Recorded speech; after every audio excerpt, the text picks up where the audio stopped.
Бул окуя ислам мамлекеттеринин биринде болгон. Темир жол курула турган болуп, ал туура 20 жылдан бери эч бир адам көмүлө элек мүрзөнүн так ортосунан өтмөк экен.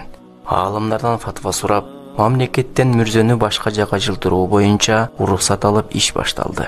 Кабырлар ачылып, сөөктөр этияттык менен баштыктарга салынып, башка кабырларга коюлуп жатты.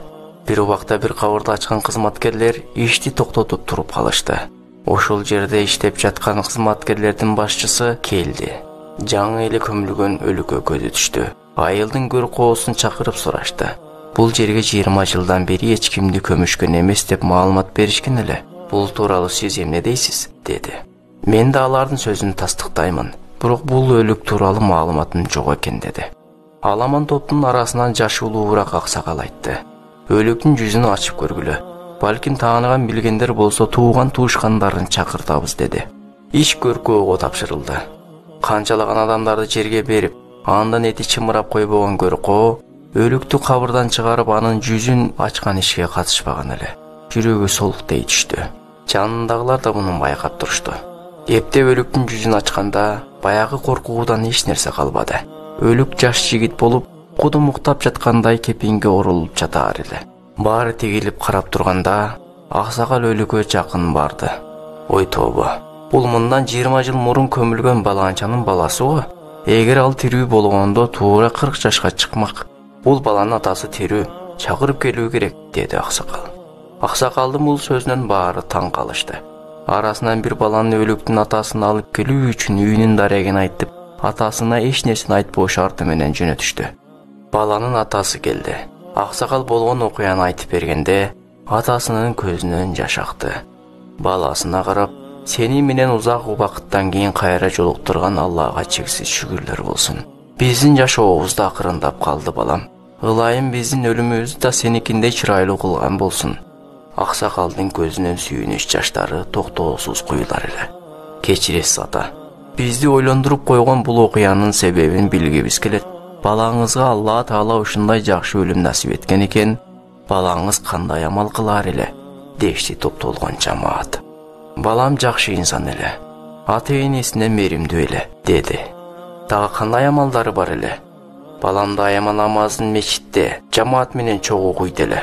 Качан мен аны багымдатка тургузуу үчүн бөлмөсүнүн эшигин какканымда, балам же мечитке кеткен болор эле, же даарат алып сырттан келе жаткан болор эле.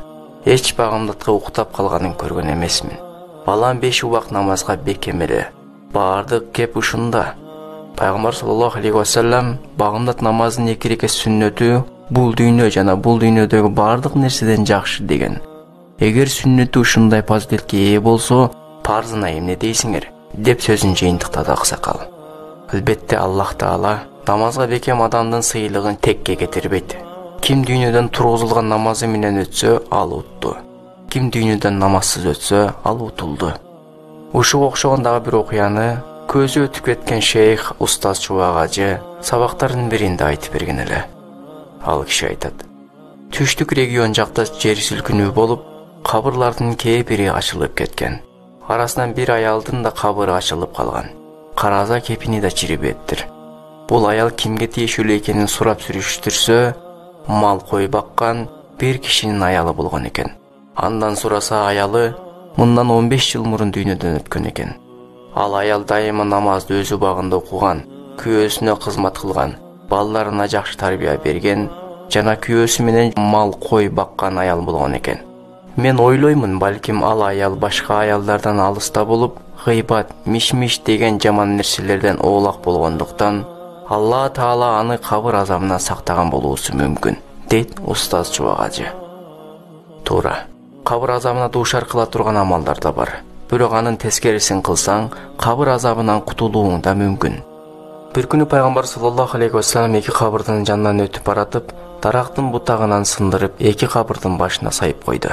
Сахабалар эмне үчүн мындай кылганын сурашканда, бул 2 кабыр ээси азапталып жатат. Бирок чоң күнөөлөрү себептүү эмес. Башкача айтканда, булар аны чоң күнөө деп эсептешпейт эле. Бири арасынан сактанбайт эле, бири ар кимге миш-миш сөздөрдү таратып жүрөт эле, деди.